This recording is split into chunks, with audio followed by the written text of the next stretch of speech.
अंतरिक्ष का वो राक्षस। साल 2147। पृथ्वी अब वैसी नहीं रही थी जैसी कभी हुआ करती थी। आसमान में उड़ती गाड़ियां आम बात थीं, समुद्रों के नीचे शहर बस चुके थे और इंसान ने चांद तथा मंगल पर स्थायी कॉलोनियां बना ली थीं। लेकिन सबसे रहस्यमयी और खतरनाक मिशन था डीप स्पेस मिशन आर्यभट्ट 9। ये मिशन पृथ्वी से लगभग 500 प्रकाश वर्ष दूर स्थित एक अनजान ग्रह नेबुला एक्स की खोज के लिए भेजा गया था। एक मिशन की शुरुआत अंतरिक्ष यान आर्यभट्ट 9 में 5 सदस्य थे। Captain Aarav Singh mission leader, शांत लेकिन साहसी डॉक्टर मीरा कपूर, जीव विज्ञानी प्रोफेसर ईशान वर्मा, अंतरिक्ष भौतिक विज्ञानी लेफ्टिनेंट कबीर खान, सुरक्षा अधिकारी। एआई सिस्टम अनंत, यान का दिमाग। लॉन्च के समय पूरा पृथ्वी स्टेशन तालियों से गूंज उठा। ईश्वर तुम्हारी रक्षा करे, मिशन कंट्रोल से आवाज आई। आरव ने मुस्कुराकर कहा, हम सिर्फ खोजने नहीं जा रहे, इतिहास लिखने जा रहे हैं। 2 नेबुला एक्स की कक्षा में 6 महीने की यात्रा के बाद आर्यभट्ट 9 नेबुला एक्स की कक्षा में पहुंचा। ग्रह अजीब था, काले बादल, बैंगनी बिजली और सतह पर चमकती लाल दरारें। मीरा ने स्क्रीन पर डेटा देखते हुए कहा, यहां जीवन के संकेत हैं, लेकिन ऐसे नहीं जैसे हम जानते हैं। तभी अनंत की आवाज गूंजी, चेतावनी, ग्रह से अज्ञात ऊर्जा तरंगें आ रही हैं। कबीर ने हथियार सिस्टम सक्रिय कर दिए।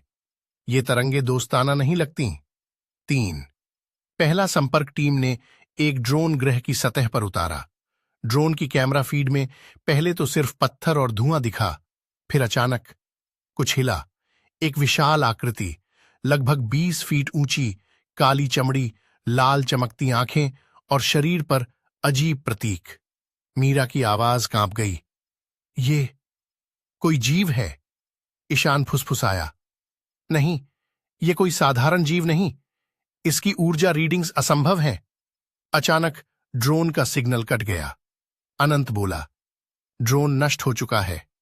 4 अंतरिक्ष का राक्षस। अगली रात जब यान ग्रह की कक्षा में घूम रहा था, तब अचानक पूरा यान हिल उठा। धड़ाम। कबीर चिल्लाया, कुछ यान से टकराया है। कैमरा ऑन किया गया। जो दिखा उसने सबकी सांस रोक दी। वही जीव अब सीधे अंतरिक्ष में बिना किसी सुरक्षा के तैर रहा था। आरव ने अविश्वास से कहा, यह बिना ऑक्सीजन के जिंदा है? उस राक्षस ने धीरे धीरे अपना सिर उठाया और सीधे कैमरे की ओर देखा, और फिर उसने मुस्कुराया।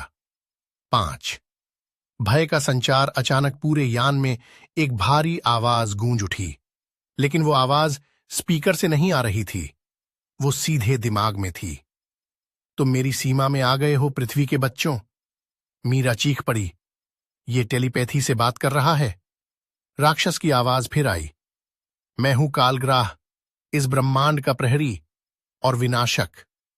ईशान ने कांपते हुए कहा, यह कोई एलियन नहीं, यह कुछ और ही है। 6 कालग्राह का इतिहास। कालग्राह ने खुद ही अपनी कहानी सुनानी शुरू की।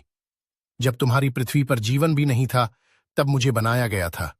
मेरा काम था उन सभ्यताओं को मिटाना जो संतुलन बिगाड़ दें। आरव ने साहस जुटाकर पूछा, और हमें क्यों? कालग्राह की आंखें और लाल हो गईं।